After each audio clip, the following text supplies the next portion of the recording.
अस्सलाम वालेकुम, good morning Pakistan. आप देख रहे हैं सुबह की सोच और मेरे साथ हैं गजल अशरफ और मेरे साथ हैं स्नैल लियाकत। अस्सलाम वालेकुम, गुड मॉर्निंग। उम्मीद करते हैं कि आप सब अच्छे होंगे, लेकिन खबरें कुछ अच्छी नहीं आज। अच्छा, आज आपके पास क्या खबर है कि जो अच्छी नहीं है? खबर तो कुछ ये है कि पानी की बहुत ज्यादा किल्लत हो रही है। वो पानी की किल्लत होनी है, 4 महीने से बारिश नहीं हुई। बिल्कुल, वो आपने भी इस हवाले से कुछ किया है? लेकिन पानी को किसी तरीके से भी तो सोर्स देखिए, करना एक ही चीज है ना कम हमने। होती है। आपने इस हवाले से कोई इम्प्लीमेंटेशन की है कि आपने अपनी जिंदगी में कोई ऐसी चीज की जिससे पानी बच रहा हो? पानी बचाने के लिए हम बहुत कुछ करते हैं, लेकिन सिर्फ एक घर से तो नहीं बचेगा ना पानी। मैं अपनी अगर आपको बात बताऊं तो मैंने जब से 4 महीने से बारिश नहीं हुई, तो अब मैं ये बना रहा हूँ कि मैं रोज अगर नहा के आता तो मैं अब दूसरे तीसरे दिन नहाता हूँ। लेकिन अगर आप नहाना मैंने कम कर दिया ताकि वो 2 बाल्टियां जो जाया होती हैं वो ना हो।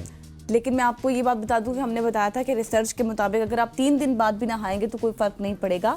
3 दिन तक आपके पास मार्जिन है, आप नहा सकते हैं 3 दिन बाद भी। अच्छा, मतलब कि तो चले, गजल ने तो मुझे बता दिया कि मैं 3 दिन में भी नहा सकता हूं, तो आप भी ऐसा ही करें। और ये जो फोटेजेस इस वक्त आपको नजर आ रही थी, इससे पहले रावल डैम की फोटेजेस थी जहाँ पे पानी का जो मिकदार है स्टेशंस बंद कर दिए गए हैं ना सारे, बहुत ज्यादा कम नजर आ रही है। और इस दफा रावलपिंडी और इस्लामाबाद में, गजल आप बिल्कुल ठीक कह रही हैं कि यहाँ पे पानी की किल्लत का सामना होगा।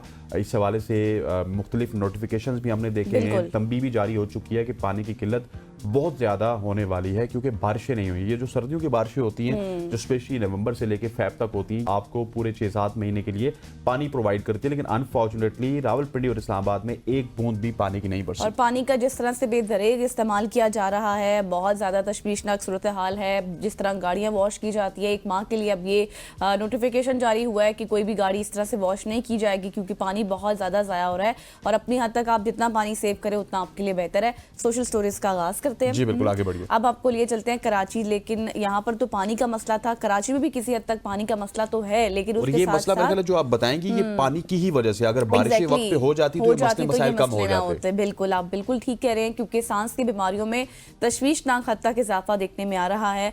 और सांस की बीमारियों में ये खतरनाक हद तक इजाफा है, जिससे आपको बताएंगे सेहत के बहुत से मसाइल पैदा हो रहे हैं। और महकमा सेहत सिंध की जारी करदा ताज़ा तरीन रिपोर्ट के मुताबिक 13 फरवरी तक शहर में मुख्तलिफ सांस की बीमारियों के 248 केसेस रिपोर्ट हो चुके हैं, जिनमें सबसे ज्यादा तादाद HINI के मरीजों की है। और आपको याद होगा कि हमने इसके ऊपर बाकायदा एक सेगमेंट भी किया था और बताया था कि किस तरह से ये वायरस एक शख्स से दूसरे शख्स पे मुंतकिल होता है। और अभी इस वायरस में जो लोगों की तादाद है वो 119 तक जा पहुंची है।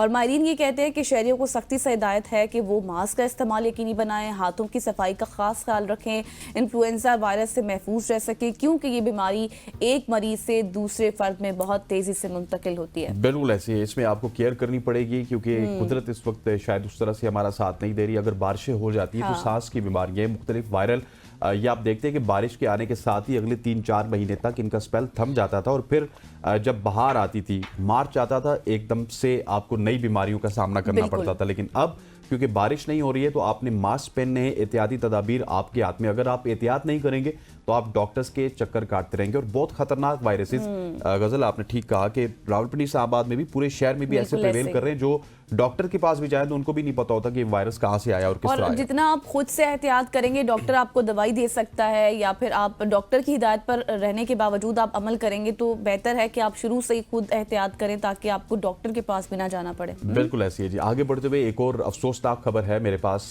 सिंध के इलाके खबरों से, जहाँ पे रुखसती के बाद बाप का जो उसको दिल का दौरा हुआ और वो वफात पा गया। सिंध के इलाके खबरों की बात कीजिए तो वहाँ पे एक अफसोसनाक वाकया पेश आया, जहाँ एक वालिद ने पहले अपनी 2 बेटियों की रुखसती की, लेकिन रुखसती के बाद फौरन उनको दिल का दौरा पड़ा और वो वफात पा गए। ये नाकाबिले यकीन जो हादसा था वो अहले खाना के लिए एक शदीद सदमे का बायस बना, क्योंकि जो बाप अपनी बेटियों को रुखसत कर रहा था, चंद लम्हों बाद हमेशा के लिए उनसे जुदा हो गया। और ज़िंदगी बेहद नापायदार है और हमें हर लम्हे को कीमती जानते हुए अपने प्यारों के साथ भरपूर वक्त गुजारना चाहिए, उनके साथ एंजॉय करना चाहिए। और ये आप देखिए तस्वीर भी हैं, कितनी खूबसूरती के साथ उसने अपनी बाप ने अपनी बेटियों को रुखसत किया, लेकिन अनफॉर्चुनेटली रुखसती के कुछ ही लम्हात के बाद उनको दिल का दौरा पड़ा। और वो जिस तरह मैंने पहले कहा ना कि हमेशा हमेशा के लिए रुखसत ऐसे ये वैसे तो हमें इस तरह से अंदाज़ा नहीं होता, लेकिन जाहिर है ये बेटियों ने तो एक दिन जाना ही होता है। और इस तरह के जो मोमेंट्स होते हैं ना, ये हमें इम्पोर्टेंस बताते हैं अपने प्यारों की।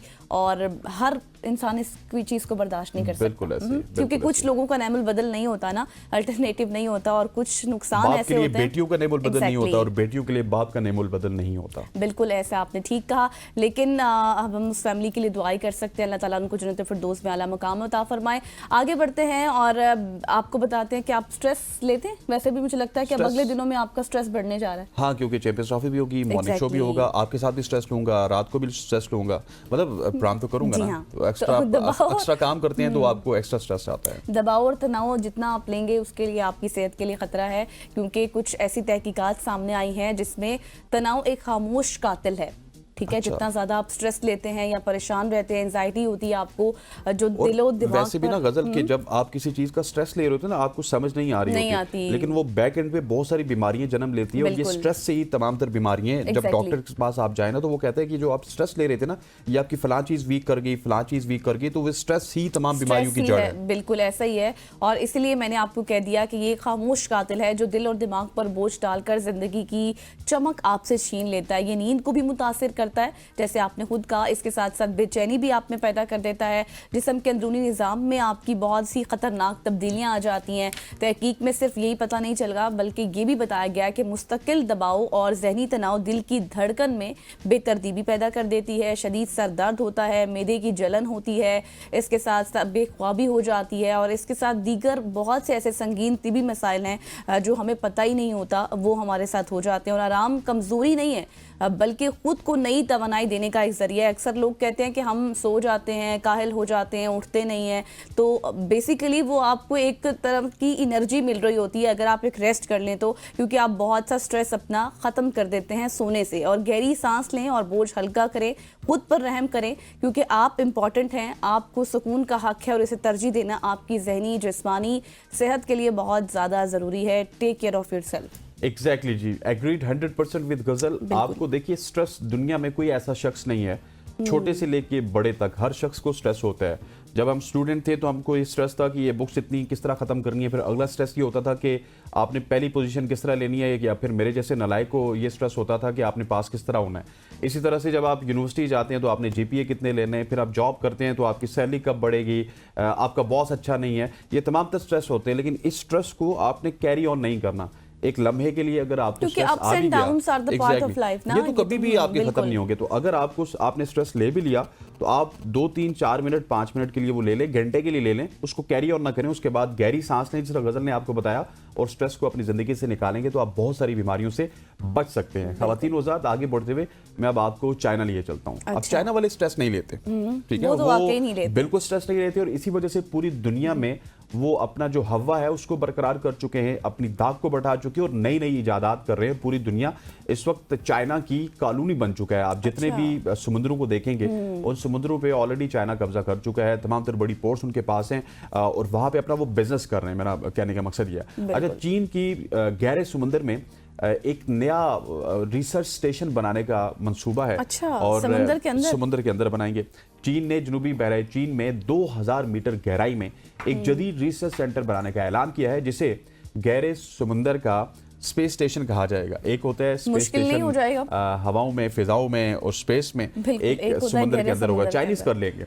और ये जो स्टेशन है ये अनोखे समुद्री माहौलियाती निज़ाम का मुताला करेगा, जहाँ पे समुद्री फर्श से मीथेन और दीगर हाइड्रोकार्बन्स खारिज होती हैं, जिन्हें काबिल इस्तेमाल बर्फ मतलब कि फ्लेमेबल आइस कहा जाता है। ये स्टेशन एक वक्त में 6 साइंसदानों को 1 माह तक रिहाइश फराम करेंगे, और ये इस काबिल होंगे कि वो 6 बंदों को रिहाइश भी फराम करेंगे। उनको जदीद लाइफ सपोर्ट सिस्टम से ये तमाम तर चीज़ें लैस होंगी, और इस चीन के ज़ेरे समुंदर फाइबर ऑप्टिक नेटवर्क से मुंसलिक किया जाएगा, और जिससे इसके तहकीकी इम्कानात मजीद वसी हो जाएंगे। जो फाइबर ऑप्टिक्स जा रही है उससे तमाम तर चीज़ें कनेक्टिविटी में होंगी। जैसे आपने बताया कि एट अ टाइम ये 6 साइंसदानों को अकोमोडेट करेगा, तो जाहिर है फिर कुछ ना कुछ तो ऐसी इन्होंने चीज़ें रखी होंगी जिससे कोई ख़तरा ना हो। और फिर उसके बाद अगर वैसे इसके बारे में पढ़ी थी तो कहा जा रहा था कि 2030 तक इसकी बाकायदा तौर पर ना इसकी ऑपरेशन शुरू हो जाएगा, और अगर ये कामयाब हो जाता है तो चाइना बहुत आगे चले जाएगा। वैसे भी बहुत आगे है, लेकिन बहुत ज़्यादा चले जाएगा।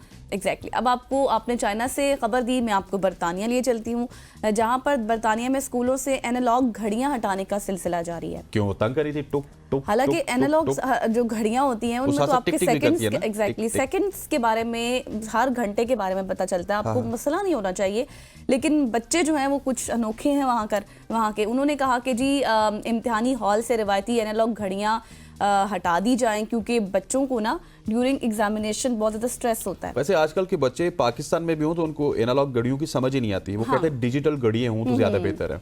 हाँ, लेकिन नहीं तो वो शायद बाबा से पूछते थे, बाबा टाइम बताइए, टाइम क्या ये हुआ है? ऊपर अवैध साहब से पूछ लीजिएगा, लेकिन- इनके साथ भी ये होता होगा, ये सारा दिन बिल्कुल। टाइम बताते होंगे, बेटा ये टाइम है। बिल्कुल ऐसा ही है। लेकिन शायद एनालॉग घड़ियां जो होती हैं वो आपको अच्छे तरीके से समझ आने वाली हों, लेकिन मुश्किल लगी बच्चों को और कहा गया कि जो एग्जामिनेशन हॉल है उसमें से घड़ियां हटा दी जाएं, क्योंकि बहुत से तलबा वक्त पढ़ने पर मुश्किल महसूस करते हैं, जैसे मैंने आपको कहा, और इसके बदले डिजिटल घड़ियां नस्ब की जा रही हैं ताकि इम्तिहान के दौरान तलबा किसी गैर ज़रूरी परेशानी का शिकार ना हो। अगरचे कुछ माहिरीन इस फैसले को जदीद दौर की ज़रूरत भी करार दे रहे हैं। नाक़दीन का मानना है कि ये बुनियादी तालीमी सलाहियतों में कमी की अलामत है, लेकिन इसके पीछे एक सवाल बहुत बड़ा है हसनैन, कि क्या हम एनालॉग घड़ियां वक्त के साथ मतरूक हो रही हैं या फिर ये तालीमी जो मयार है उसकी गिरती हुई सूरत हाल है। मेरा ख्याल है कि वो जो एक ब्रिज होता था ना पुरानी नस्ल का और नई नस्ल का, वो ब्रिज कहीं ना कहीं से खत्म हो गया है। बिल्कुल। नहीं तो ये कोई इतनी बड़ी बात नहीं थी। आप अगर साइंस पढ़ते हैं, फिजिक्स पढ़ते हैं, केमिस्ट्री पढ़ते हैं, तो आपको मेरा ख्याल है घड़ी का वो देख के पता चल सेकंड्स जाना के बारे चाहिए में कि ये 12 है, 1 है, 2, 3 का टाइम है। लेकिन अनफॉर्चुनेटली ये सिर्फ पाकिस्तान का मसला नहीं, जिस तरह आपने बताया पूरी दुनिया का मसला है कि लोग अब डिजिटलाइजेशन की तरफ इतना जा चुके हैं, वो किसी चीज को बिल्कुल भूल चुके हैं, और ये मेरा ख्याल है कि आने वाले दिनों में बहुत सारी और भी चीजों को खा जाएगा। खवातीन वज़ात आगे बढ़ते हुए, अब बरतानिया का आपने जिक्र किया तो मैं थोड़ा सा और आगे लिए चलता हूँ आपको। अच्छा। आपको नाइजीरिया से खबर देता हूँ, लेकिन खबर बहुत ही अच्छी है। नाइजीरिया की कम उम्र बच्ची ने आलमी सतह पर बेहतरीन कुरान की कारिया का एजाज जीत लिया है। नाइजीरिया से ताल्लुक रखने वाली एक कम उम्र बच्ची ने बैनुल-अक़वामी मुकाबले में शानदार कारकर्दगी का मुजाहरा करते हुए दुनिया की बेहतरीन कारिया का एजाज हासिल किया। इस आलमी मुकाबले में मुख्तलिफ ममालिक के शुरका ने हिस्सा लिया, लेकिन इस बासलाहियत नाइजीरियन बच्ची ने अपनी गैर मामूली महारत और तजवीद की खूबसूरती से सबको हैरान कर दिया। ये कामयाबी उसके मुल्क और उम्मत मुस्लिमा के लिए भी फ़ख्र का बायस है। ईमान, मुसलसल मेहनत और अज़म के ज़रिए दुनिया में किसी भी सतह पर आप कामयाबी हासिल कर सकते हैं। बिल्कुल ऐसी, इससे पहले हमने बहुत सी स्टोरीज शेयर की हैं जहां पर कुरान पाक को हिफ्ज़ किया जाता है। एंड कॉन्ग्रेचुलेशंस टू यू, जिस तरह से आपने अपनी मेहनत, लगन और सलाहियत पैदा किया, अपना मुल्क का नाम रोशन किया, अपनी फैमिली का नाम रोशन किया। इस तरह आप आगे बढ़ती जाएं। नाज़रीन, यहाँ पर लेते हैं एक ब्रेक, और ब्रेक के बाद हम बात करेंगे कुछ अहम मसाइल इकॉनमी के भी हैं, उस पर स्टे विद अस। ख़वातीन वज़ात, कराची के हवाले से हम अच्छी बुरी खबरें तो शो में डालते ही हैं, हमारी सोशल स्टोरीज में कराची की बहुत सारी खबरें होती हैं, लेकिन कराची की अगर सड़कों की बात की जाए तो शहरियों के लिए काफ़ी ज़्यादा खतरा बन चुकी हैं। आए दिन बेकाबू डैम्पर्स हों या फिर ट्रक हों या फिर टैंकर्स हों, और या फिर हैवी ट्रैफिक की बात की जाए तो गाड़ियाँ कीमती जानें निकल रही हैं। रवा साल के सिर्फ 40 दिनों में 100 से ज़ायद अफराद इन हादसात का शिकार हो चुके हैं, जबकि दर्जनों अफराद शदीद ज़ख्मी और माजूरी का सामना कर रहे हैं। हुकूमती पाबंदियां भी एक तरफ हैं, लेकिन वो बेअसर नजर आ रही हैं और शहरियों के लिए सड़कों पर चलना मुश्किल होता जा रहा है। आखिर इन हादसात की असल वजह क्या है? क्या कवानीन पर अमल दरामद का फुकदान है या फिर इंतजामिया की नाअहली है? इन तमाम सवालात के जवाबात लेंगे। और फिर सिंध और पंजाब में भी कुछ चल रहा है। एक तरफ से सिंध गवर्नमेंट के तर्जुमान कुछ बात करती हैं, दूसरी तरफ से आज़मा बुखारी साहब बात करती हैं, वफाक से गिले करते हैं, पंजाब से गिले करते हैं। उस हवाले से भी आज हमारे साथ बड़ी ही इंपॉर्टेंट शख्सियत मौजूद हैं, उनसे ये तमाम तर चीज़ों पे ज्वाइन कर चुके हैं इस वक्त जी तर्जुमान सिंध गवर्नमेंट अली राशिद साहब। बहुत शुक्रिया अली साहब, वेलकम टू सुबह की सोच। सबसे पहले तो ये डैम्पर्स के हवाले से भी बात करेंगे, लेकिन अगर यही देख लें जो तनकीदी निश्तर बरसाए जा रहे हैं एक दूसरे की जानिब से। पहले शर्जीली नाम मेमन साहब प्रेस कॉन्फ्रेंस करते हैं और कहते हैं कि विफाक काम नहीं कर रहा, फिर रस्मा बुखारी का रद्द-ए-अमल आता है, वो कहती हैं कि तमाम बड़े मनसूबे चल ही विफाक की मदद से रहे हैं। तो सुबाइयत कार्ड के हवाले से भी बात की जाती है, असल में वो क्या रहा है? रजीम बिस्मिल्लाहिर्रहमानिर्रहीम। देखें, ये मेरे हिसाब से तनकीद जो है शर्जील मेमन साहब ने चीज़ हाईलाइट की थी कि जैसे बाकी आप सूबों में जाते हैं और बाकी पूरे मुल्क में NHA नेशनल हाईवे अथॉरिटी होती है, जो सक्कर हैदराबाद का जो हमारा वो हाईवे है, अगर आप देखें तो वो बाकी सूबों में बहुत अच्छे बने हुए हाईवेज, मगर बाकी हमने जितनी भी दीगर रोडें हो गई, मेगा प्रोजेक्ट्स हो गए, सिंध हुकूमत के अंडर जो आते हैं हमने सब कंप्लीट कर दिए थे। फेडरल का एक प्रोजेक्ट था जो काफ़ी अरसे से पेंडिंग पड़ा हुआ है, उसके हिस्से का अपना अमाउंट जो है 12 अरब रुपए सिंध हुकूमत वफाक को दे भी चुकी है, मगर अफसोस उस पर अभी तक काम जिस तरह होना चाहिए था हुआ नहीं। उस वजह से लोग शऊर नहीं है। जाहिर सी बात है, लोग हमारे लोग तो हमसे ही पूछते हैं ना, सिंध के शहरी हो गए या सिंध के बासी हो गए, अगर उनको वो हाईवे नहीं मिलता तो उनको दे डोंट केयर कि भाई ये वफाक के अंडर आता है या सूबे के अंडर आता है। उनको तो चाहिए कि हाईवे के आराम से लोग आ जा सके। अगर कराची से या हैदराबाद से कोई निकले तो सक्खर से होता हुआ पंजाब जा सके। पंजाब से जब कोई आ रहा हो, वो कहते हैं कि पंजाब से जब एंटर हो रहे होते हैं सिंध में तो वो रोडों का और हाईवे बिल्कुल ही डिफरेंट लगता है। तो लोगों को लगता है शायद वो कि सिंध हुकूमत की कुछ कोताहियां हैं इस वजह से, मगर जो हकीकत है वो हाईवेज जो हैं वो वफाक का सब्जेक्ट है और उसके अंडर आता है। खैर ये सब चीज़ें जो हैं तनकीद वगैरह आपस में तो चलती रहती है। मगर आपने बहुत इंपॉर्टेंट बात की डंपर्स की, उस पे मैं आता हूँ कि जी। उस पे हमने देखा कि जितने भी एक्सीडेंट्स हुए वो एक्सीडेंट्स देखें, पहली चीज़ तो कुछ सियासी जमातें इसको एक पॉलिटिकल पॉइंट स्कोरिंग की चीज़ बना रही हैं। पहले तो हादसात जो होते हैं, एक्सीडेंट्स होते हैं, एंड ऑफ द डे होते एक्सीडेंट ही हैं। बिल्कुल। किसी के साथ, आपके साथ भी जिंदगी में हुए होंगे, मेरे साथ भी हुए हैं, और खुदा ना खास्ता होते रहते हैं लोगों के साथ, मगर उसको तनकीद, हाँ जहां हमें बेहतरी लाने की जरूरत है। अब सिंध हुकूमत ने ये किया कि गाड़ियों का फिटनेस टेस्ट, फॉर एग्जाम्पल कि क्या वो गाड़ी रोड पे चलने के काबिल है। जैसे हमने देखा कि जो एक्सीडेंट्स हुए हैं उनको हमने जांचा कि किस वजूहात की वजह से हुए। तो उनमें से एक रीजन ये थी कि एक डंपर था, उसके ब्रेक फेल हो गए थे। मतलब कि अगर ब्रेक्स उसके सही तरह काम नहीं कर रहे थे तो वो रोड पे चलने के काबिल नहीं था। तो एक तो ये जो गाड़ियां और ये डंपर्स और ये हैवी व्हीकल्स जो चल रही हैं, क्या वो इस कंडीशन में हैं कि वो रोड्स पे चल सके। दूसरा, अगर उनका जो ड्राइवर चला रहा है क्या उसके पास ये लाइसेंस है। इसलिए अगर आपको पता होगा, हैवी ड्यूटी व्हीकल जो होती है, जैसे अगर आप बाइक चलाते हो या आप नॉर्मल गाड़ी चलाते हो, आप वो हैवी ड्यूटी व्हीकल जरूरी नहीं है आप चला सकें, बहुत ऊपर बैठना पड़ता है, उसका अलग एक ट्रेनिंग होती है, एक्सपीरियंस होता है, अलग एक टेस्ट होता है उसके लाइसेंस के लिए। उसके पास वो लाइसेंस है या नहीं। फिर हम जो अपनी एसोसिएशन ट्रांसपोर्ट उनको भी करते हैं, थोड़ा उनको भी हमने पाबंद किया है कि जो टाइमिंग्स होती हैं, एक तो उसका ख्याल रखें, और दूसरी चीज ड्राइवर जो है उसको ओवर टाइम के चक्कर में वो बेचारा कराची एंटर हो रहा होता है या कहीं से आ रहा होता है, उसने रात को नींद पूरी नहीं की हुई होती, वो किस जहनी कैफियत में होता है जब वो एंटर होता है, गाड़ी चला रहा होता है 2 पैसे ज्यादा कमाने के चक्कर में, मगर उसमें कीमती जानों का जाया होता है। तो ये सब चीजें जो हमें ओवरऑल पिक्चर देखनी है। ब्लेम गेम तो हर कोई खेल सकता है कसूर ठहराने एक दूसरे को, मगर अब जो हुआ सो हुआ, मिल के साथ बैठ के अब आगे क्या करना है उसकी तरफ हमने अपना फोकस रखा है, और इंशाल्लाह अब आने वाले वक्तों में देखेंगे चीज़ें बेहतरी की तरफ जाएंगी। अच्छा अली, जब भी आपसे बात होती है आप बहुत ही पॉजिटिव बात भी करते हैं, हमें टू द पॉइंट बात बताते हैं। सिंध के किसी भी, हमें शर्जील साहब से बात हुई और भी लोगों से बात हुई, लेकिन हम भी स्टोरीज शेयर करते हैं सिंध के हवाले से, बहुत नई डेवलपमेंट्स भी हो रही हैं। लेकिन अली, क्या वजह है कि उस तरह से इम्प्लीमेंट नहीं हो पा रहा होता? लूप होल्स होते हैं, बाद में खबरें आ जाती हैं कि यहाँ पे खराबी है, यहाँ पे खराबी है। इम्प्लीमेंटेशन में मेरा ख्याल है कि कुछ वीकनेस है, अगर सिंध की या कराची की बात की जाए तो। नहीं, देखिए मैं इस बात से एग्री नहीं करूंगा। लेकिन काफ़ी चीज़ें हैं, ट्रांसपोर्ट हो गया, हमने काफ़ी चीज़ें अनाउंस की थी, उस पर भी तनकीद हुआ करती थी जब तक बसें नहीं आई थी। अब देखें ये रेड बसेस भी आ गई, पिंक बसेस हमने चलानी शुरू की हैं जो ख़ुसूसन ख़वातीन के लिए हैं। इंफ्रास्ट्रक्चर जो रोड्स हैं वो काफ़ी बेहतर है। देखिए मैं आपको यहाँ एक बात बताता हूँ, कराची का मसला ये है कि कराची जो शहर है वो बड़ी डिफरेंट बॉडीज़ के अंडर आता है। सिंध हुकूमत और जो लोकल हमारी बल्दियात है उसके अंडर तो है ही, मगर उसमें कंटोनमेंट एरियाज भी बहुत है। फैसल कंटोनमेंट है, क्लिफ्टन कंटोनमेंट है, डीएचए है, एक्सेट्रा एक्सेट्रा, बहुत सारे केपीटी लैंड्स हैं, फिर उसके बाद रेलवे लैंड्स हैं। वो बिल्कुल डिफरेंट डिवाइड हुआ हुआ है, उसकी एडमिनिस्ट्रेशन वो लोग देखते हैं, और ये दीगर फेडरल के ही वो है।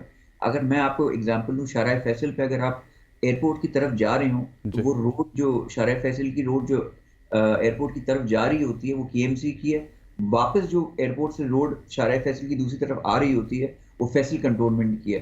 मगर ये चीजें हम लोगों को नहीं समझा सकते ना, वो नहीं समझते कि ये हमारा डोमेन नहीं है, ये फैसल कंटोनमेंट का है या ये डीएचए का है या एक्सेट्रा एक्सेट्रा। मगर फिर भी हम कोशिश करते हैं कि सबसे कोऑर्डिनेशन रखें, चीज़ों को बेहतर करें।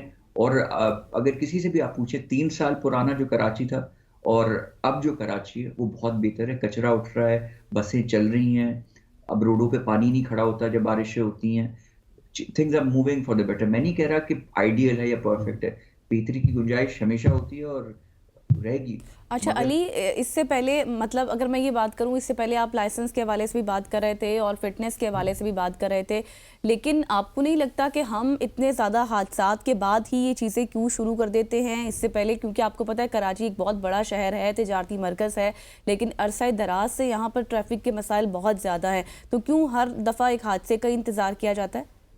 देखिए, मैं आपके सवाल में ही आपका जवाब है कि कराची बहुत बड़ा शहर है बिल्कुल। और ऐसा इतना बड़ा शहर है कि आबादी के हिसाब से बहुत सारे मुल्क हैं जिनसे कराची बड़ा है एज अ शहर।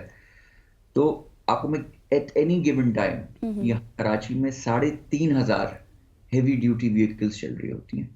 अब उनकी टाइमिंग्स, उनकी ड्राइवर्स को चेक करना, अगर उनमें अगर गलत टाइम पे 3,500 में से कुछ समझे कि हजारों की तादाद में या कुछ चंद सौ भी आ जाती हैं, उन चंद सौ में से हम 50, 60, 70 को रोक भी लेते हैं, उनको चेक भी कर देते हैं, उनका चालान भी हो जाता है।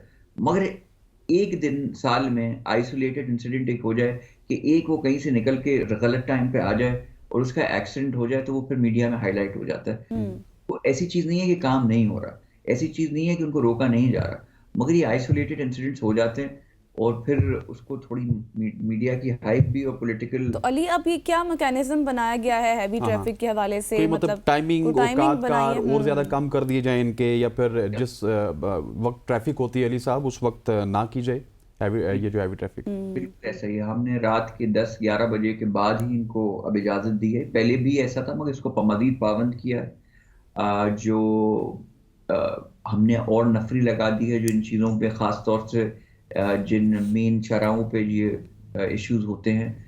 पुलिसिंग अपनी हमने ट्रैफिक की है उसको स्ट्रॉन्ग की है। फिटनेस टेस्ट और ड्राइवर्स के जो हैं वो भी हमने लाजिम कर दिया है कि ये लोग प्रोवाइड करें और इनके पास हों, जो गाड़ी चल रही है रोड पे वो काबिल है on the to be on the road. और उसके अलावा हमने एक टैगिंग सिस्टम, एक टेक्नोलॉजी होती है कि कौन से हेवी डंपर्स वगैरह एआई की मदद से, जो ये कैमरे हमारे लगे हुए हैं, उससे भी हम इसको लोकेट कर सके कि ट्रैफिक इन और आउट जो जा रहा है उसमें कितने डंपर हैं। उस टेक्नोलॉजी पे भी काम किया जा रहा है। तो काम बहुत हो रहा है, मगर ये सब मैं कह रहा हूँ, ये सब होने के बाद अब थोड़ा चीजें अंडर कंट्रोल आई हैं, तो लोग जो हैं वो सीएम को खत लिख रहे हैं, कुछ लोग जी। कोर्ट जा रहे हैं। मतलब सब कुछ होने के बाद अब तो हो गया और अब तो हमने उसकी इकदामात भी कर लिए, मगर कुछ पॉलिटिकल पॉइंट स्कोरिंग के लिए, जैसे मैंने कहा, अफसोस की बात है कि ये चीजें की जा रही हैं। वरना तो फिर कमीशन बनाया जाएगा जो अब गवर्नर सिंध ने खत लिखा है उसके बाद? क्या बनाया जाएगा? कमीशन का कहा गया है ना उन्होंने? कमीशन बना, हमने तो चीजें ऑन ग्राउंड जिस जिस जिस वक्त से ये हादसा होने शुरू हुए थे उसी वक्त स्टार्ट कर दिए थे हमने ये सब चीजें। अब उन्होंने जो लेटर लिखा है वो आई डोंट नो वो किस सेंस में लिखा है, और बिल्कुल अगर उनको सेटिस्फाई करने के लिए कोई भी चीज़ है, इकदाम, अगर उनको कोई अच्छा आइडिया है तो बिल्कुल बिला तफरीक। अच्छा, अब अली साहब हमारे पास सिर्फ 1 मिनट है। वो जो हादसा हुआ था कि 24 या 48 घंटों में 3 मुख्तलिफ जगहों पे हादसे हुए, तो आपको पता है कि आजकल एक अगर ट्रॉलर है या आपका एक ट्रक है उसमें करोड़ों रुपए का सामान होता है, लेकिन उसमें आग भी लगी, नजर आतिश भी हुआ, डेफिनेटली किसी का नुकसान भी होगा। तो उस हवाले से कुछ तहकीकात हो रही हैं, उनके जो मुलजिमान हैं उन तक पहुंचने की कोशिश हो रही है?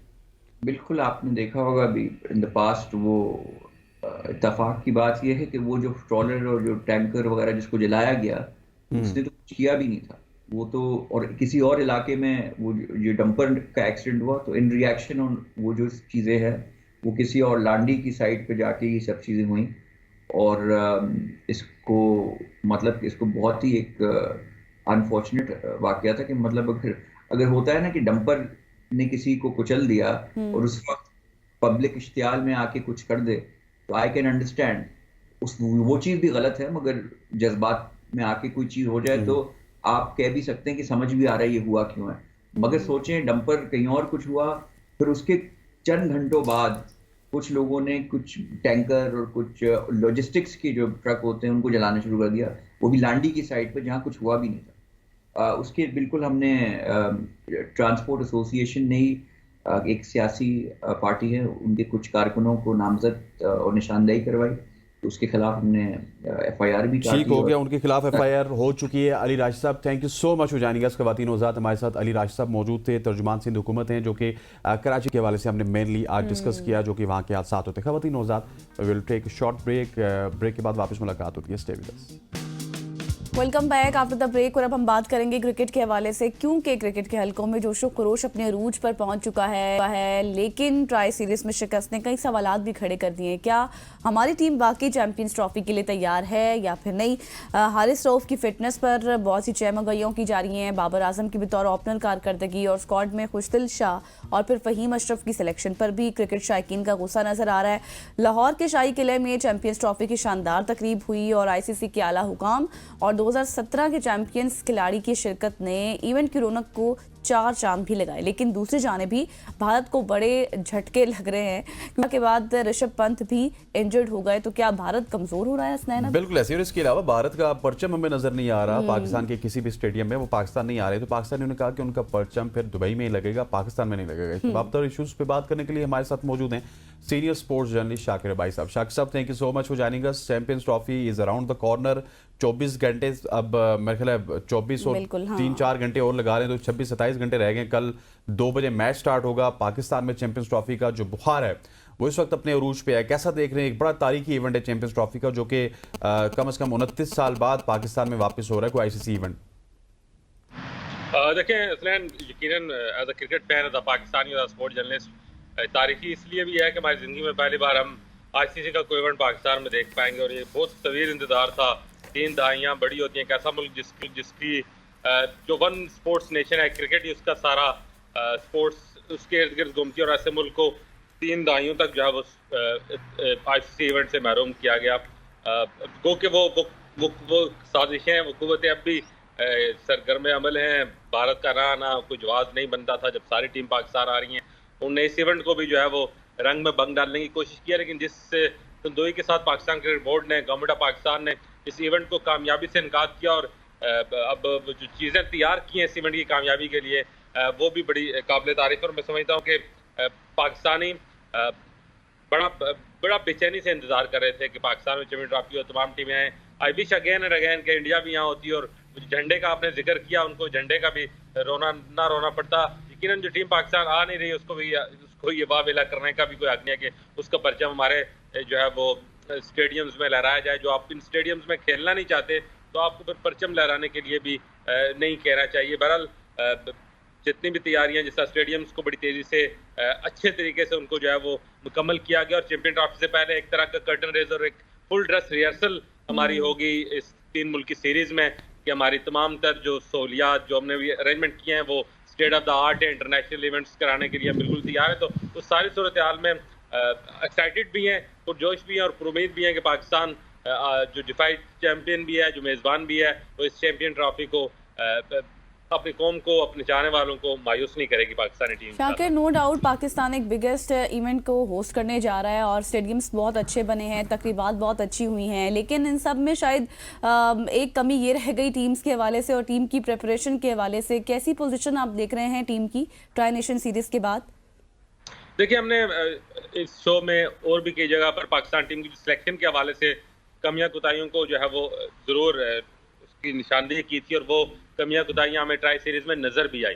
लेकिन जो मोमेंटम हमें मिला जनूबी अफ्रीका के खिलाफ, हमने 350 से ऊपर का टारगेट पहली बार चेस किया, तो वो चीज़ें हमें थोड़ा सा हौसला ज़रूर दे रही हैं। और मैं आपको बताऊं, जिस तरह की टीम सिलेक्शन ऑस्ट्रेलिया की हुई है, जिस तरह की टीम सिलेक्शन भारत की हुई है, उसको जो बैक टू बैक 2 सेटबैक लगे हैं उनके मेजर प्लेयर्स के, इस सारी पोजीशन को देखते हुए मैं नहीं समझता कि शायद ही तारीख में इतना अच्छा मौका पाकिस्तान के पास है कि वो इस टूर्नामेंट को जीत सके।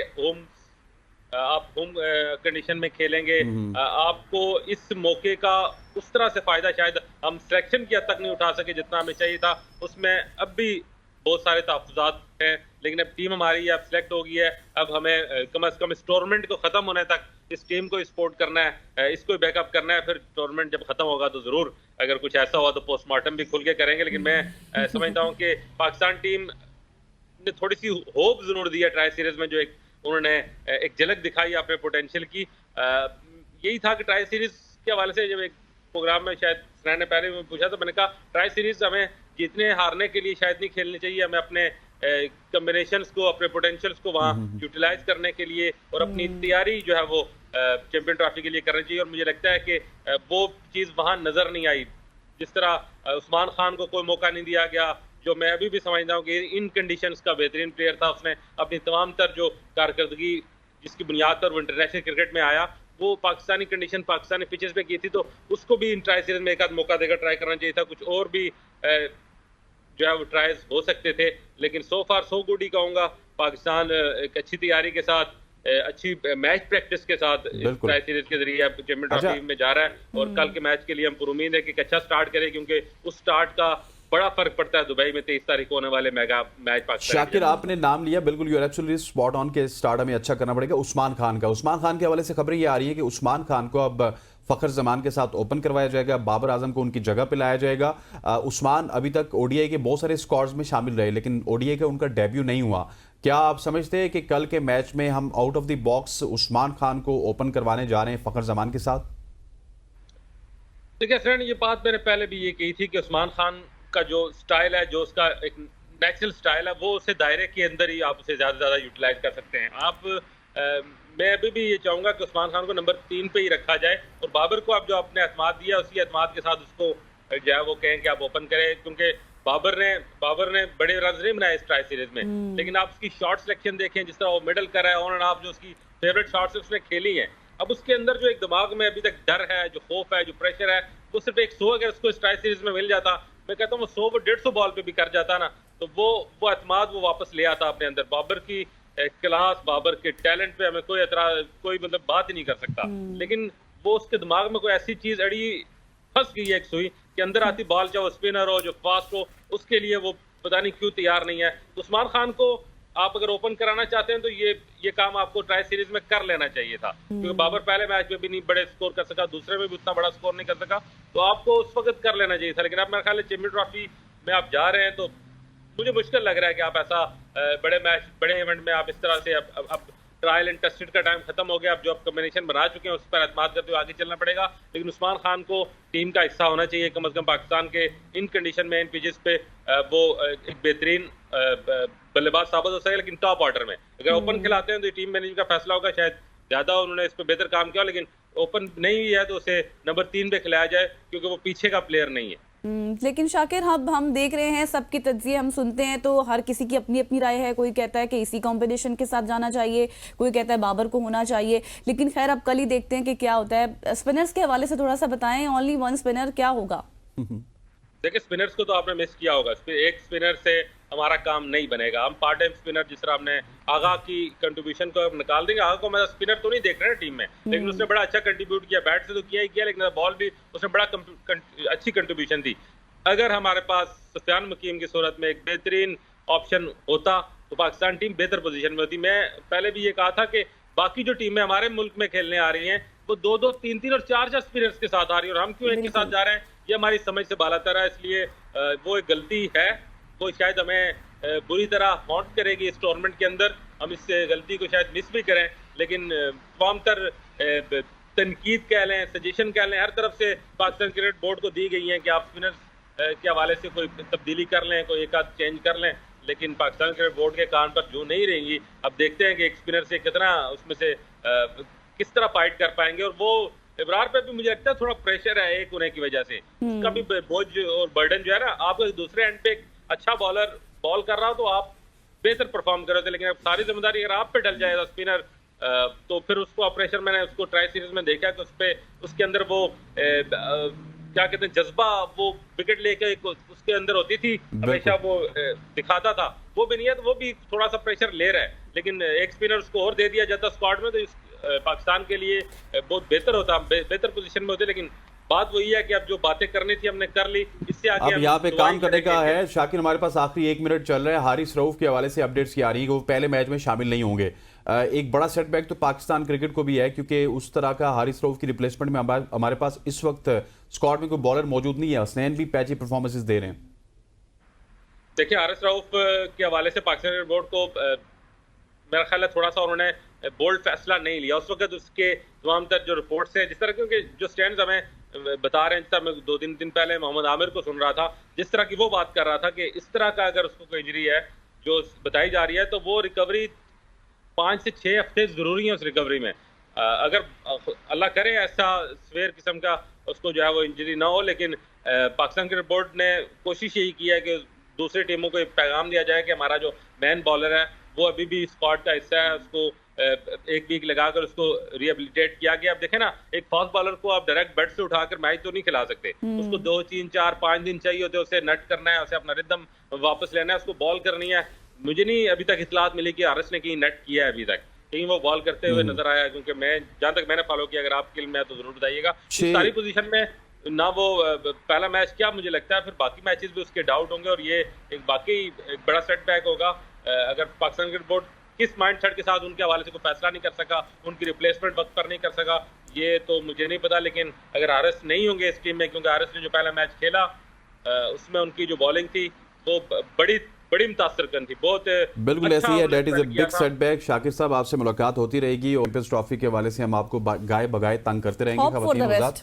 Hope for the best. Shakir भी कह रहे हैं कि अब इसी टीम को हमने बैकअप करना है और यही टीम हमें जितवा भी सकती है, तो हारा भी सकती है, सारा कुछ कर सकती है। अब यही टीम है, यही 15 प्लेयर्स हैं, इनके ऊपर ही हमने शादियाने भी बजाने और बिल्कुल, गम भी इन्हीं के ऊपर ही हम इंशाल्लाह अपना पूरा करेंगे। यहाँ पे वक्त हुआ चाहता है एक शॉर्ट सी कमर्शियल ब्रेक का ब्रेक लेते हैं, वापस आते हैं। Stay with us. Welcome back to show. खवातीन वज़ात जराइम तो पूरे पाकिस्तान में होते हैं, पूरी दुनिया में होते हैं, लेकिन अब जराइम की जो शरह है ना उसमें भी इजाफा हुआ, लेकिन उनकी जो क्वालिटीज या क्वांटिटीज या नौयत वो सब तब्दील हो चुकी है। जराइम सिर्फ वो नहीं है जो सरेआम गलियों में, सड़कों पे या बाजारों में होते हैं। कुछ जराइम ऐसे भी हैं जो आंखों से नजर नहीं आते मगर उनके असरात बहुत गहरे होते हैं। हम बात कर रहे हैं साइबर क्राइम की, जो खुफिया तौर पर सरंजाम दिए जाते हैं और जिनका निशाना अक्सर पाकिस्तान में अगर बात की तो खवातीन बनती है। ऑनलाइन हैरेसमेंट हो, ब्लैकमेलिंग हो, जाली प्रोफाइल्स हों या फिर निजी मालूमात की चोरी जैसे कई मामलात रोज़ बरोज़ बढ़ते जा रहे हैं। लेकिन सवाल ये है कि खवातीन इससे कैसे महफूज रह सकती हैं, इन जराइम से बचाव के लिए क्या इकदाम ज़रूरी हैं और अगर कोई इसका शिकार हो जाए तो उसे क्या करना चाहिए। आज हम इन्हीं सवालात के जवाबात जानेंगे अपने गेस्ट से। जी हाँ, और ये छोटे छोटे सवालात हैं। वैसे तो ऐसे लगता है कि जैसे हमें सब कुछ पता है, लेकिन एक्चुअल में नहीं पता होता। इसी के लिए हम बात करेंगे। हमारे साथ इन स्टूडियो मौजूद हैं अमरीन चौधरी साहिबा, आप क्राइम जर्नलिस्ट हैं। Thank you so much for joining us. Amreen साहिबा, ये बताएं सबसे पहले, फर्स्ट ऑफ ऑल अस्सलाम वालेकुम to all and good morning Pakistan. Thank you so much. वालेकुम अस्सलाम। अमरीन साहिबा, ये बताएं कि जिस तरह से साइबर क्राइम के हवाले से कहा जाता है ना कि अक्सर ख़वातीन को नहीं पता होता, तो हम अगर जेनेरिक ही देखने वालों को, समझाने वालों को शुरू करें कि ये है क्या और ये किस तरह से होते हैं, किस तरह से हम इन जराइम का शिकार स्पेशली खवातीन होती हैं। देखिए, आपको फर्स्ट ऑफ ऑल आपने वर्ड यूज किया साइबर क्राइम। अब हमारे यहाँ ना कुछ ऑडियंस ऐसी है, चाहे खवातीन है चाहे मेल है, जेंडर बाइस होकर मैं बात करती हूँ, उनको पता ही नहीं साइबर वर्ड क्या है। साइबर आपको पता है कि ये वो क्राइम्स होते हैं जो डिजिटलाइजेशन में होते हैं, जो इलेक्ट्रॉनिक डिवाइस हम यूज़ करते हैं, चाहे फेसबुक है, ट्विटर है, लिंक्डइन है, स्नैपचैट है, हमारा each and every device connected with iPhones and iPads and each and everything. जो हम एक्टिविटीज, क्रिमिनल एक्टिविटीज करेंगे ना, वो साइबर क्राइम में आती हैं। और मैं अक्सर एक वर्ड यूज़ करती हूँ कि ये ऐसी जराइम की दुनिया है कि बाहर के मुल्कों में आप जाए ना, अमेरिका एंड यूरोप में, उनके बेबीज ट्रेंड है, उन लोगों की टेक्नोलॉजीज बनी है, ये एआई है और आर्टिफिशियल इंटेलिजेंस का दौर है, साइबर सिक्योरिटी के। लेकिन बदकिस्मती से ये हमें कहना पड़ता है कि हमारे मुल्क में ना कि हमारे बच्चों को कुछ नहीं पता। हम खुद बड़े हो गए, अभी हमें पता फिल करके मुझे पता चला कि साइबर के वर्ड से मैं कहती हूँ बुरी दुनिया कोई दुनिया नहीं है। ऐसे ही है, एग्जैक्टली, बिल्कुल ऐसी। अच्छा, अगर साइबर क्राइम्स की बात की जाए तो आप इसके ऊपर काम भी कर रही हैं और उसकी रिपोर्टिंग भी कर रही हैं। कितने ज्यादा ऐसे केसेस हैं जो पाकिस्तान में रिपोर्ट हो रहे हैं सालाना बुनियादों पे या फिर माहाना बुनियादों पे? ये मैं आपको बताऊं ना कि फर्स्ट ऑफ ऑल जो महाना बुनियादों पे नहीं होते, डेली बेसिस पे होते हैं। मेरा ताल्लुक एफआईए से है ना, तो मैं आपको बताती हूँ कि पिंडी के मैं डील करती हूँ और इस्लामाबाद को। तो उस दिन मैं गई हूँ पंचसड़की में, जो हमारा ऑफिस है साइबर विंग का। अच्छा। वहाँ पे एक लेडी बैठी थी, तो मैंने उनसे बात की, मैंने कहा आप बताएंगे कि ये कितने केसेज हैं। वो कहती है मिस अमरीन, मैं आपको बताऊँ, मर्दों के केसेज इतने नहीं है जितने औरतों के आ रहे हैं। वो किस साइड पे आ रहे हैं कि बेचारियों की पिक्चर्स लीक होती हैं, उनको इमोशनली ब्लैकमेल किया जाता है कि अगर तुमने ये ना किया था, वहाँ ना दिया, तो हम तुम्हारी पिक्चर्स करेंगे, दिस एंड दैट। और मैंने अपनी आंखों के सामने देखा कि औरतों ने जान भी दी है, मेंटली स्ट्रेच करके खुदकुशी कर ली है। वो रेट्स इस तरह है। उनसे मैंने जाके क्वेश्चन किया, मैंने कहा मैम आप बताएंगे कि आप लोग हमारे मसले क्यों नहीं सॉल्व करते। तो उन्होंने कहा कि मिस अमरीन, आपको तो पता है, आप इस फील्ड से वाबस्ता है, मुझे 14 साल हो गए साइबर की वर्ल्ड में। तो कहते हैं आपको तो सब कुछ पता है कि हमारे पास मैन पावर कम है। तो मैंने कहा ये मैन पावर कौन बढ़ाएगा, केसेस दिन ब दिन फाइलें आप लोग रख देते हैं।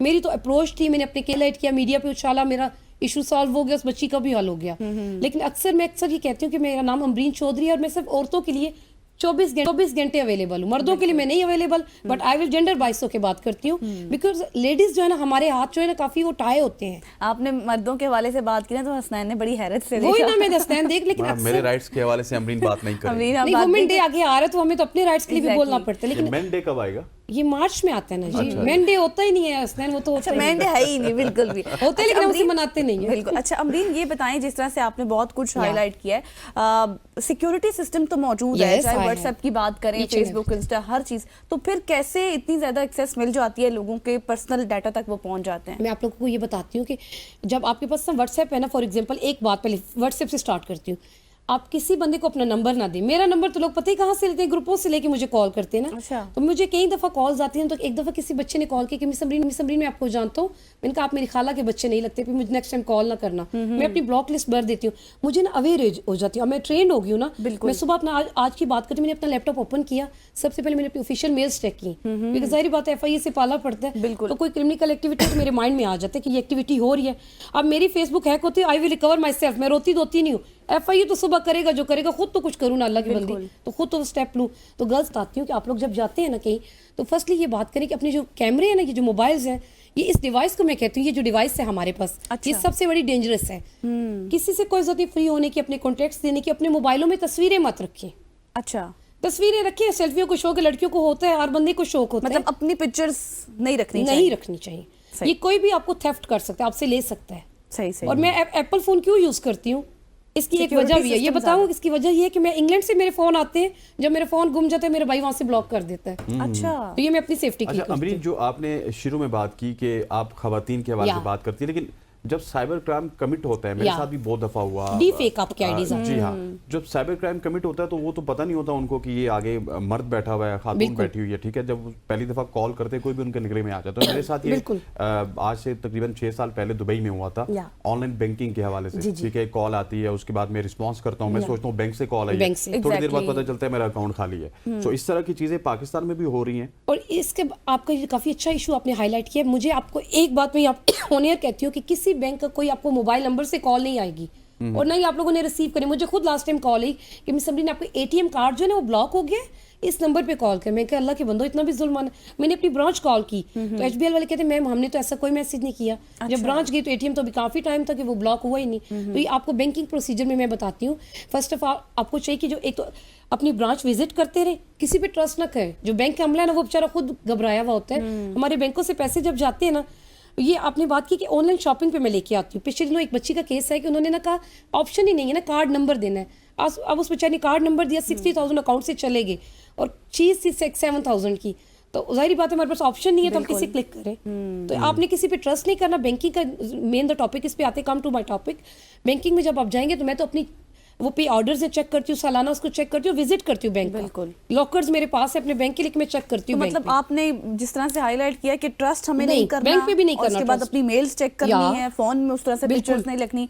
लेकिन अमरीन लास्ट में मुझे ये बताएं कि क्या लॉज हैं इस हवाले से, अगर ऐसा कुछ हो जाए तो फिर कैसे इनके साथ जो छुटकारा पाया जा सकता है? अच्छा, मैं आपको ये बताऊं कि पहले साइबर लॉज इतने अच्छे नहीं थे, लेकिन अब now FIA doing great job. आपको पता है गुड मॉर्निंग और गुड नाइट कोई आपको क्या इसके भी केसेस बनते हैं? अच्छा, या कोई लड़का लड़की को कहे ना गुड मॉर्निंग तो फिर उस पे क्या के देखो, अब तो हम गुड मॉर्निंग नहीं कहेंगे ना, गुड नाइट कहनी। और साइबर लॉज बन चुके हैं, हमारे कानून आ चुके तो हैं। क्या होगा साइबर क्राइम पे एप्लीकेशन और एप्लीकेशन का तरीका आपको बता देती हूँ। हाँ, वो बताइए। अब जो ऑनलाइन हरासमेंट है, अब फर्स्ट ऑफ ऑल आपके पास कोई केस है ना, कोई बच्ची है, बच्चा आई डोंट कॉल जेंडर बाइसों के बाद कोई विक्टिम है, विक्टिम ने अपना केस करे, सबूत नहीं बिठाने, मोबाइल फोन पे कोई कॉल है रिकॉर्ड करनी है। अल्लाह के बंदो व्हाट्सएप और उसको छोड़ ही दो, कॉल हमेशा मैं रिकॉर्डिंग पे लगाती हूँ। मुझे कोई आम बंदा भी कॉल करता है ना तो वो कहते हैं मिस अमरीन बड़ी तेज है, मैं रिकॉर्डिंग पे कर लेती हूँ। फ्री होके तो सुन लूंगी ना। वो रिकॉर्डिंग आपने क्या करनी, USB में डालनी है, अपने FIA के ऑफिस लेके जानी, ऑनलाइन कर देना। अगर वो कहे ना आप लोग विजिट करें।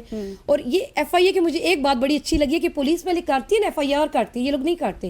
ये लोग पहले सबूत मांगते हैं, देन प्रोसीजर करते हैं। ठीक हो गया जी, FIA के पास आपने जाना। Amreen, thank you so much for joining us. खवातीन औजात यहाँ पे वक्त हुआ चाहते हैं एक शॉर्ट सी कमर्शियल ब्रेक, आप ब्रेक लेते हैं, वापस आते हैं, स्टे विद अस। और बहुत ही इंपॉर्टेंट डिस्कशन इस सेगमेंट में हमने करनी है। हंगामी तिबी हालात किसी भी वक्त पेश आ सकते हैं, कोई भी इमरजेंसी सिचुएशन किसी भी वक्त हमारे घरों में, ऑफिसेज में, बाहर कहीं भी आ सकती है। और ऐसे लम्हात में फौरी और दुरुस्त फैसला साजी जान बचाने में बहुत इंपॉर्टेंट रोल प्ले करती है। और आज हमारे साथ मौजूद है डॉक्टर अब्दुल वासिद दुरानी, जो कि इमरजेंसी मेडिसिन के माहिर हैं और इसके साथ साथ royal college of emergency medicine UK रुकन भी हैं। वो कराची के नुमाया अस्पतालों में साल से जायद का तजुर्बा भी रखते हैं और इस वक्त वो बोना हेल्थ में खिदमात भी अंजाम दे रहे हैं, जहाँ वो तिबी महारत और इसके साथ साथ हमदर्दी जो है उस तरह के फैक्टर्स से भी डील करते हैं, क्योंकि मरीजों को बेहतरीन इमरजेंसी केयर फराहम करना ही सबसे बड़ी बात होती है। चाहे वो कोई भी हालात हों, कहीं आपको दर्द हो रहा है, कोई आपको जलन हो रही है, कहीं आपका गहरा जख्म है, या फिर कोई भी ऐसा, मतलब आप सिंपल ले लें, ब्लड प्रेशर से ही ले लें, वो आपका बढ़ जाता है तो कैसी आपकी हंगामी सूरत हाल घर में पैदा हो जाती है। तो ऐसे में कौन से स्टेप्स हैं, क्विक डिसीजंस कौन से होते हैं जो हमें लेने चाहिए, उस पर आज हम बात करेंगे। बिल्कुल ऐसी हमारे साथ मौजूद है डॉक्टर अब्दुल वासिद दुरानी साहब। डॉक्टर साहब, thank you so much for joining अस। सबसे पहला सवाल, सिंपल सवाल, जो पूरी कौम का सवाल है, वो ये है कि हमें हालत में इमरजेंसी केयर लेने का फैसला करना चाहिए, और फिर जब हम इमरजेंसी केयर पे जाते हैं या इमरजेंसी में किसी भी हॉस्पिटल जाते हैं तो आगे से रवैया इस तरह का मिलता है कि आधी बीमारी आपकी जो होती है वो डबल हो जाती है। ऐसा क्यों होता है? जनाब, ये सवाल आपका बहुत अच्छा है। अस्सलाम वालेकुम, थैंक यू कि आपने मुझे शो पर बुलाया। बेसिकली इमरजेंसी की जरूरत इंसान को तो कभी भी पड़ सकती है। मसला सारा इमरजेंसी का ये होता है कि अगर छोटी चीज हो या बड़ी चीज हो, इंसान परेशानी की हालत में जाता है। जब परेशान हो और कुछ समझ नहीं आ रहा तो कहते हैं कि इमरजेंसी चलो, राइट। तो इमरजेंसी पहुंचकर आप चाहते यही हो कि आपको कोई तसल्ली दे दे। बिल्कुल। और आपने एक बहुत अच्छी बात की कि दर्द के लिए इंसान जा रहा है। हमें ये हमारी ट्रेनिंग में सिखाया जाता है कि सबसे पहली चीज जो एड्रेस करने की जरूरत है वो मरीज का दर्द है। कि अगर दर्द हो रहा है, चाहे 1 घंटे की वेटिंग है या 2 घंटे की वेटिंग है, तो दर्द की दवा दे देनी चाहिए ताकि मरीज थोड़ा आराम में आ जाए। क्योंकि वो जब आराम में आ जाएगा और उसको थोड़ी तसल्ली हो जाएगी कि मेरा ख्याल रखा जा रहा है, तो फिर वो इंतजार भी आराम से कर लेगा। सही, क्योंकि डिजीजेस अलग अलग किस्म के होते हैं। हमारे पास कुछ ऐसे इमरजेंसी के केस होते हैं जिनको फौरी तौर पे देखना है, 1 मिनट का टाइम भी नहीं है, और कुछ ऐसे हैं जिनको इंतजार कराया जा सकता है। वो हमारे शोबे में सिखाया जाता है कि जब आप ब्लड प्रेशर चेक कर लो मरीज का, उनकी हालत देख लो, उनके दर्द का अंदाजा लगा लो कितना है, तो उसके बेसिस पर हम डिसाइड करते हैं कितनी देर वेटिंग करा सकते हैं। तो अब इमरजेंसी में प्रॉब्लम्स क्या आती हैं, तो बहुत किस्म की हैं। बुखार से लेके एक्सीडेंट्स हो गए, सर्दी सरदर्द हो गया, बहुत सारी चीजें हैं जिसके लिए मरीज इमरजेंसी आते हैं। बिल्कुल डॉक्टर साहब, वही बात है ना कि एक मरीज है, उसको तो अपना ही होश नहीं है, बहुत से दर्द तकलीफ लेकर वो इमरजेंसी इसीलिए जा रहा है कि उसको थोड़ी सी दवा मिलेगी और बहुत सी उम्मीदें लेकर जा रहा है। लेकिन आप क्या समझते हैं आगे से जो डॉक्टर्स का रवैया होता है वो कितना इंपॉर्टेंट रोल प्ले करता है जो मरीज है उसको देखने में? क्योंकि जिस तरह से बिहेव किया जाता है ये तो हम आए रोज देख रहे हैं। जी, तो इसमें मैं समझता हूँ बहुत बड़ा रोल जो है वो सीनियर डॉक्टर्स का, क्योंकि जो आपके पास जूनियर डॉक्टर्स आ रहे हैं ना, वो बेचारे 24-24 घंटे 30-30 घंटे की ड्यूटियां कर रहे होते हैं। ठीक है, तो इतनी ड्यूटी आप भी करेंगे तो आपका भी रवैया बहुत अच्छा नहीं रहेगा आखिर तक। बिल्कुल ऐसा ही है। तो और दूसरी बात यह है कि अपने सीनियर से बंदा सीखता है। तो अगर सीनियर्स आपको सिखाएंगे कि आपने इस तरह रवैया रखना है, या आपके टाइम ड्यूटीज की शिफ्ट कम कर दी जाए, तो उसमें फिर आसानी हो जाती है। अब जो चीज नॉर्मल बना दें आप कि ये चलता ही ऐसे है, हर कोई यूं ही करता है, तो फिर कोई उसमें तब्दीली लाना नहीं चाहता। और ये चीज बहुत अहम है कि हाँ, तब्दीली एक फर्द से ही शुरू होती है, खुद से शुरू होती है, और तब्दीली लाने की कोशिश करना बहुत जरूरी है। तो हमारा जो इटर्नल हेल्थ का इदारा हमने खड़ा किया है, उसमें मकसद यही था कि हम लोग ये तब्दीली लाना चाहते हैं। बिल्कुल ऐसे ही, आप बहुत अच्छा काम करें। अच्छा डॉक्टर साहब, यहाँ पे मरीजों के ऊपर भी कुछ रिस्पॉन्सिबिलिटीज बनती है ना? कौन सी ऐसी बीमारी है जिस पे उनको इमरजेंसी का रुख करना चाहिए? क्योंकि इमरजेंसी में बहुत सारी ऐसी बीमारी हैं जिनको जल्दी से आप ट्रीट नहीं करेंगे तो इमरजेंसी का मकसद नहीं हल होगा। आपको अगर सर दर्द है, आप इमरजेंसी में चले जाएंगे तो फिर आपको पता है आगे से डॉक्टर को भी गुस्सा आएगा। तो यहाँ पे मरीजों को भी कुछ ना कुछ बाइफरकेट करना होगा कि किन बीमारियों को लेकर आपने इमरजेंसी में जाना है। देखिए जी, इमरजेंसी अब आपको जगह जगह पे अर्जेंट केयर सेंटर्स भी खुल के मिल गए हैं। तो इमरजेंसी एक वो होती है जो जानलेवा इमरजेंसी है, ठीक है। लेकिन दूसरी तरफ ये है, जो इमरजेंसी का शोबा है ना, हमें उसमें बताया ये जाता है कि जब मरीज अगर सरदर्द के साथ भी आया है, तो मुझे पहली चीज जो सोचनी है वो ये है कि क्या इस सरदर्द से जान जा सकती है मेरे मरीज की। और ऐसे सरदर्द बिल्कुल होते हैं जिनसे जान जा सकती है, ठीक है। तो हमारा काम होता है सबसे पहले वो चीज देखना कि जान को खतरा है। अगर जान को खतरा नहीं है तो फिर हम आराम में आ जाते हैं कि ठीक है तसल्ली हो गई, और मरीज को भी तसल्ली दे देते हैं। लेकिन अगर जान को खतरा है तो फिर हमें उसके मुताबिक तमाम चीजें करनी पड़ती हैं। तो ये सरदर्द से लेके पेशाब ना आना, ये भी एक मसला है। बिल्कुल। पेशाब रुक गया किसी का, वो बहुत बड़ा मसला होता है, उसके लिए इमरजेंसी में जाना लाजिम है, जरूरी है। तो छोटी सी छोटी चीज बड़ी बन सकती है, ये कहना आसान नहीं है कि कौन सी चीज इमरजेंसी वाली है या नहीं। और डॉक्टर का गुस्सा आना इस पे नहीं बनता, ठीक है, डॉक्टर को इस बात पे गुस्सा आना बिल्कुल मुनासिब नहीं है। तो फिर सर अब कैसे आप, how do you ensure effective communication, किस तरह से, क्या इस हवाले से आप लोग कोई कैंपेन्स कर रहे हैं ताकि थोड़ा सा अवेयरनेस दी जा सके, चाहे वो डॉक्टर्स हों या फिर मरीज? बिल्कुल जी, तो हम लोग कैंपेन्स हमारी जो है वो तो यही है कि हम डॉक्टरों से जगह जगह जाके बात भी कर रहे हैं। दूसरी जगह जो मैंने आपको कहा ना कि चेंज बिगिंस एट होम, तो हम लोग खुद वो चेंज करके मॉडल प्रेजेंट करना चाह रहे हैं। और अब जाहिर है जूनियर्स को टीच करना ज्यादा आसान है, जो कि मेरा फोकस है कि जो जूनियर डॉक्टर्स हैं उनको बताया जाए, उनको सिखाया जाए। सीनियर को थोड़ा मुश्किल हो जाता है, क्योंकि जो जितने सीनियर होते हैं वो फिर अपने वेज में सेट हो जाते हैं, उनके लिए फिर और सीनियर लोग चाहिए जो उन्हें बताएं, क्योंकि वो बच्चों की बातें नहीं सुनेंगे। अब हम उनके आगे बच्चे हैं। वो अपने ही जो है ना बज़ में होते हैं, अपनी उनके वो क्या कहते होते हैं, एक स्टेट ऑफ माइंड होता है। अरे डॉक्टर साहब ये बताइएगा कि आप क्योंकि यूके से पढ़ के आए, वहाँ की एजुकेशन में जब आप डॉक्टर बनते हैं या फिर पाकिस्तान के इन्वायरमेंट में आप डॉक्टर बनते हैं, तो डिफरेंस तो होता होगा। वहाँ पे आपकी पर्सनल ग्रूमिंग भी होती होगी। अनफॉर्चुनेटली हमारे यहाँ सिर्फ डॉक्टर्स की बात नहीं कर रहा मैं, वुकला की बात कर रहा हूँ, जर्नलिस्ट की बात कर रहा हूँ, पर्सनल ग्रूमिंग के ऊपर कोई काम नहीं होता। अगर पर्सनल ग्रूमिंग के ऊपर काम हो जाए तो मेरे ख्याल है कि सारे मसले मसाइल एक चीज बालाताक हो जाए, एक चीज ऐड करूंगी, मैंने खुद कहीं पर ऐसी जगहों पर बैनर्स लगे हुए देखे, कहा गया कि जी 3 दिन में डॉक्टर्स बन जाए। हाँ। तो सबसे बड़ा डिफरेंस तो यही है। देखिए मैं डॉक्टर पाकिस्तान से ही बना हूँ, मेरी स्पेशलाइजेशन यूके की है, लेकिन बना मैं पाकिस्तान से ही हूँ। तो बात यह है कि आपकी बात काफी हद तक दुरुस्त है कि ग्रूमिंग हमारी नहीं होती, लेकिन वो ग्रूमिंग जो है ना वो एक आप कह लें माहौल के तौर पे हो रही है। जो सोसाइटी है ना, सोसाइटल वैल्यूज वहां पर इनकरेज किए जाते हैं। हमारे पास अनफॉर्चुनेटली सोसाइटल वैल्यूज भी जा चुके, दीन के वैल्यूज भी जा चुके, तो कुछ भी नहीं बचा, खोखले रह गए हैं। तो मसला ये है सारा। वहां पे ये चीजें जो है ना हमारे एग्जाम में सिखाई जाती हैं कि आपने मरीज से बात कैसे करनी है। अगर किसी के करीबी रिश्तेदार का इंतकाल हो गया है तो उसको ये खबर कैसे देनी है आपने।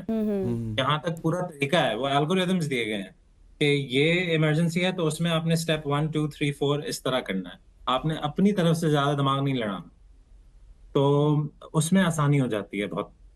बिल्कुल ऐसी है। डॉक्टर साहब हमारे पास आखिरी 30 सेकंड हैं। जो यंग डॉक्टर्स इस वक्त सुन रहे होंगे उनको कोई पैगाम देना चाह रहे हो हमारे प्लेटफॉर्म के तवज्जुद से? यंग डॉक्टर्स को हम सिर्फ ये कहेंगे कि जी आगे मेहनत बहुत करनी है, ठीक है। एंड मसला ये है कि सब बाहर निकलना चाहते हैं। बाहर चीजें बेहतर तो हैं, लेकिन यहाँ पे अगर हम नहीं टिकेंगे तो चीजें बेहतर कर नहीं सकते। बिल्कुल तो ऐसे ही है, बिल्कुल आपने ठीक फरमाया। Thank you so much doctor साहब, आप हमारे साथ मौजूद थे और लोगों को अवेयरनेस दे किस तरह से डील करना चाहिए पेशेंट्स को, और किस हद तक जिम्मेदारी है लोगों की भी और किस हद तक जिम्मेदारी है डॉक्टर्स की भी। यहाँ पर आज हमारा सुबह की सोच का अख्तिताम हो गया है। कल फिर हाजिर होंगे नई स्टोरीज के साथ, नए सेगमेंट्स के साथ, और जो इश्यूज चल रहे हैं उन पर बात करेंगे, मुल्की सियासत पर बात करेंगे। आज तक के लिए इतना ही, हमें इजाजत दीजिए। अल्लाह हाफिज।